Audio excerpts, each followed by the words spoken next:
Hello, I am Karthike Butula and I am an undergraduate from IIT Delhi, and today I'll be teaching atomic structure chapter, and the topic that I will be covering is quantized electronic energy levels and atomic spectra.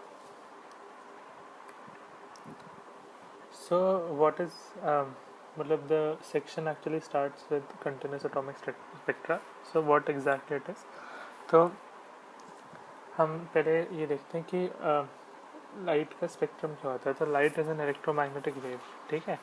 And जो visible light होती है that is actually a section of continuous spectrum of light. और spectrum क्या होता है? Spectrum is मतलब basically different wavelengths of light actually correspond to different colours. तो पूरा एक स्पेक्ट्रम बनता है. स्पेक्ट्रम मतलब रेंज. तो range of wavelengths of light के हिसाब से अगर हम उसे अरेंज करें तो उसे स्पेक्ट्रम बोलते हैं. तो एटॉमिक स्पेक्ट्रम क्या होता है? तो एटॉमिक स्पेक्ट्रम ऐसा होता है कि पहले तो ये लाइट की कुछ चीज़ें. तो ये मतलब speed of light depends upon the nature of the medium through which it passes. Then refraction वगैरह तो मुझे जैसे पता है. तो फिर हमें स्पेक्ट्रम, लाइट का स्पेक्ट्रम कैसे देख सकते हैं?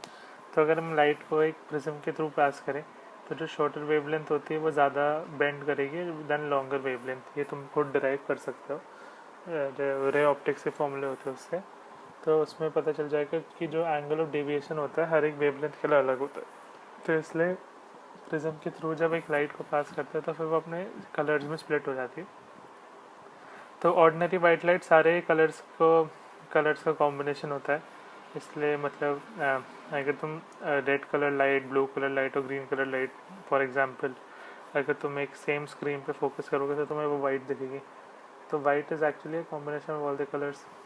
And red is the longest wavelength and blue is the shortest wavelength. So longest wavelength is deviated the least and shortest wavelength is deviated the most. ठीक है. तो फिर मतलब सबसे ज़्यादा डेविएशन ब्लू लाइट में होगा, ब्लूइश कलर्स में होगा, और सबसे कम डेविएशन रेडिश कलर्स में होगा. तो मतलब इलेक्ट्रोमैग्नेटिक वेव एक्चुअली मतलब it's basically oscillating electric fields and magnetic fields. ठीक है. एंड मतलब इट कैरीज एनर्जी ऑल्सो.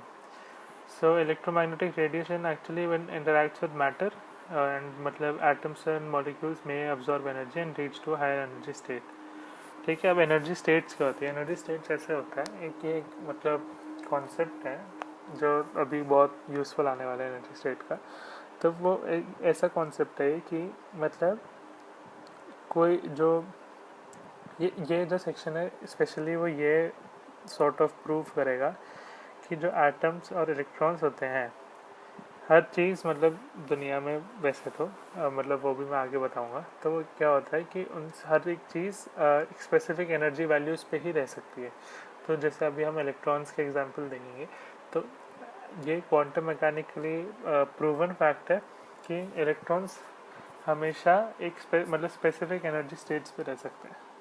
उस मतलब वो एग्जिस्ट ही उन्हीं स्टेट्स में करते हैं. ठीक है. मतलब जब भी तुम किसी इलेक्ट्रॉन की एनर्जी मेजर करोगे वो हमेशा कुछ डिस्क्रीट वैल्यूज़ ही ले पाएगा. और ये क्वांटम मैकेनिक्स प्रूव करता है कि हर एक सिस्टम के लिए ट्रू है. वो बस ये है कि जब सिस्टम्स बहुत बड़े हो जाते हैं जैसे मॉलिक्यूल्स वगैरह तो फिर ये इफेक्ट उतना ही कम होता रहता है. बट इलेक्ट्रॉन्स में इफेक्ट काफ़ी अपेरेंट है और हम सेक्शन में इसके प्रूफ्स देखेंगे कि कैसे मतलब साइंटिस्ट ने फिगर आउट करा कि ये चीज़ है. तो जो एनर्जी स्टेट्स के बारे में एक हायर एनर्जी स्टेट होगी, एक लोअर एनर्जी स्टेट होगी. तो higher energy states are actually unstable states क्योंकि कोई भी चीज़ अगर हायर एनर्जी फॉर्म में है तो मतलब नेचर का रूल है कि मतलब सारे जो भी जितने भी एंटिटीज़ होते हैं वो अपने most comfortable state that is the lowest energy state में वो रहना चाहेंगे अनलेस उनको बाहर से कोई एक्साइट कर रहा है. तो हायर एनर्जी स्टेट अनस्टेबल होती है एंड जो पार्ट सिस्टम होता है वो यूजुअली मतलब लोअर एनर्जी स्टेट पे ट्रांसफ़र होने का ट्राई करता रहता है. तो हाई एनर्जी से लो एनर्जी का ट्रांजिशन में वो एनर्जी का जो लॉस होता है वो हमेशा यूजुअली इलेक्ट्रोमैग्नेटिक वेव के हिसाब मतलब फॉर्म में निकलता है या वाइब्रेशंस के फॉर्म में निकलता है. बट मतलब in general for all particles. But electrons के केस में it is always electromagnetic spectrum की इलेक्ट्रोमैग्नेटिक वेव्स की एमिनेशन, ठीक है। फिर टाइप्स ऑफ एटॉमिक स्पेक्ट्रा। तो एटॉमिक स्पेक्ट्रा क्या होता है? एटॉमिक स्पेक्ट्रा ये होता है कि अगर मैं एक लाइट को पास करूँ, एक मतलब दो टाइप के होते हैं एटॉमिक स्पेक्ट्रा, ठीक है। एटॉमिक स्पेक्ट्रा इज मतलब बेसिकली कि मैं बस एनर्जी लेवल ट्रांजिशन चेक करना चाहता हूँ इलेक्ट्रॉन्स का, तो उसको चेक करने के लिए या तो मैं उसको एक एक्साइटेड एटम को ऐसे ही छोड़ दूँ और वेट करूँ कि वो अपने लोअर एनर्जी स्टेट पे चल जाए, या मैं उनको बाहर से एक्सटर्नली एक्साइट करूँ। तो ये दो टाइप्स के स्पेक्ट्रास होते हैं, ठीक है। तो फर्स्ट इज एमिशन स्पेक्ट्रा। तो एमिशन स्पेक्ट्रा में क्या होता है? एमिशन स्पेक्ट्रा में ये होता है कि the spectrum of radiation emitted by substance that is observe energy is called emission spectrum. तो इसमें क्या होता है? इसमें हम ऑलरेडी एक्साइटेड एटम लेते हैं और वो कुछ EM वेव्स वो निकालेगा। क्यों निकालेगा? क्योंकि वो लोअर एनर्जी स्टेट में वो ट्रैवल करना चाहता है, और उस लोअर एनर्जी स्टेट में पहुंचने के लिए, ट्रांजिशन करने के लिए उसको EM वेव्स निकालनी पड़ती है ताकि वो अपनी एनर्जी लूज कर पाए, ठीक है। एनर्जी तो how can we produce an emission spectrum?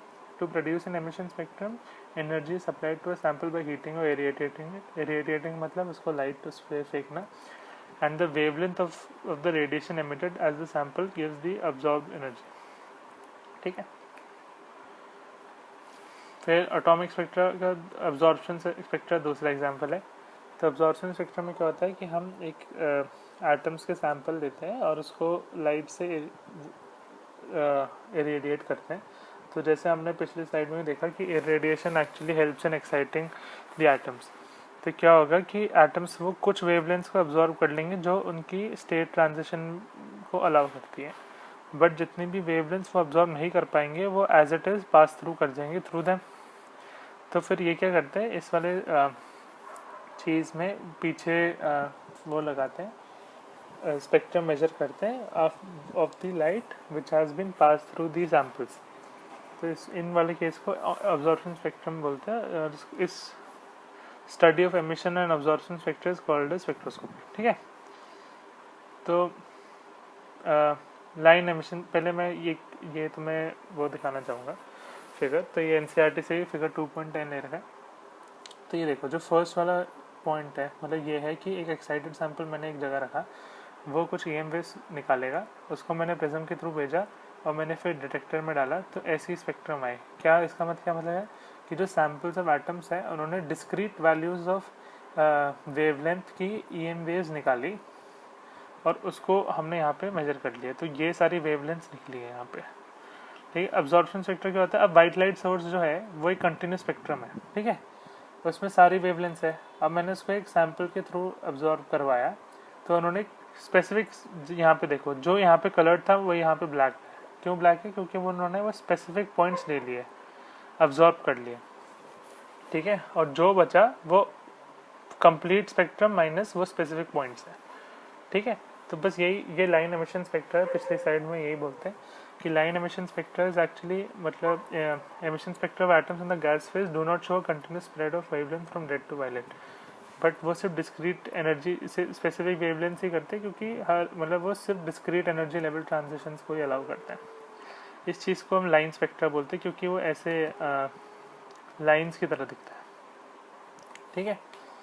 तो line spectras are of great interest. अच्छा, क्यों ग्रेट इंटरेस्ट होता है? क्योंकि मतलब अगर हम लाइट स्पेक्ट्रा की स्टडी अच्छे से करें तो हमें ट्रांजिशंस के बारे में आइडिया बढ़ रहा है ना, कि मतलब जैसे ये एक लैम्डा है, इससे कॉरस्पॉन्डिंग, तो hc/लैम्डा एनर्जी उस इलेक्ट्रॉन मतलब उस स्टेट ट्रांजिशन में लगी होगी, तो इससे हम ट्रांजिशन स्टडी कर सकते हैं। और ये एक तरीके से मतलब एक unique fingerprint of an atom भी होता है। तो लोग क्या करते हैं, जैसे जो स्टार्स होते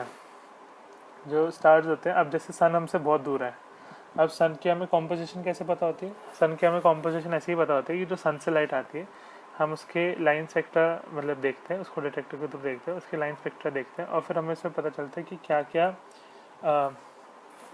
वेवलेंथ्स को कॉरस्पॉन्ड करता है वो। और फिर उससे हम, क्योंकि हर एक एलिमेंट का एक यूनिक फिंगरप्रिंट टाइप होगा ये इस एमिशन स्पेक्ट्रम का, तो उससे हम अंदाज़ा लगा पाते हैं कि sun is made up of helium, क्योंकि वो हीलियम के स्पेक्ट्रम से बिल्कुल अच्छे से मैच होता है, ठीक है। तो लाइन स्पेक्ट्रा ऑफ हाइड्रोजन, तो फिर यही जो यही एक्सपेरिमेंट्स कर करके उन्होंने नोटिस करा कि जो भी मतलब वेव नंबर्स क्या होते हैं, वेव नंबर्स होते हैं 1/λ, ठीक है।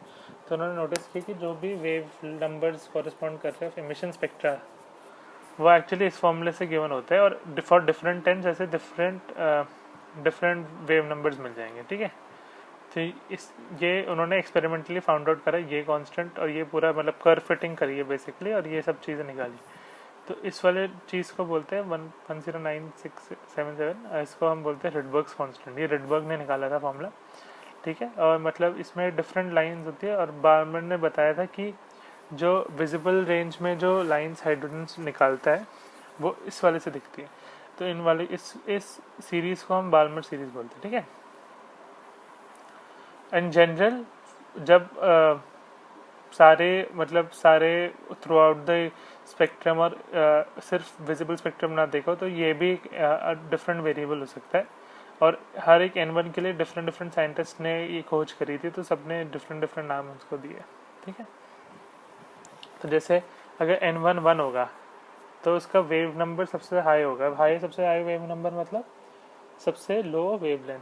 तो ये जब भी N1 1 होता है तब जितनी भी लाइट्स होती है वो अल्ट्रावायलेट रीजन में कॉरेस्पॉन्ड करती है, वो N1 = 2 विजिबल, एंड उसके बाद सारी इंफ्रारेड में चल जाती है, और सबके अलग अलग नाम है। तो लाइमन ने डिस्कवर किया था N1 सीरीज़ की लाइन, यहाँ पे N1 1 है, और बाल्मर ने किया था N1 2, पार्शन ने N1 3, ब्रैकेट ने N1 4, और फंड ने N1 5, ठीक है। तो ये बेसिकली पूरा हाइड्रोजन स्पेक्ट्रम के बारे में सारा वो था। तो यहाँ से हम एक्चुअली बिल्डअप करेंगे कि कैसे बोर का जो मॉडल था वो उसकी सबसे बड़ी अचीवमेंट ये थी कि उसने लाइन स्पेक्ट्रा का फॉर्मूला एग्जैक्टली उसने मैच करवा दिया था। तो वो हम डिस्कस करेंगे in the next section of the chapter. Okay, thank you.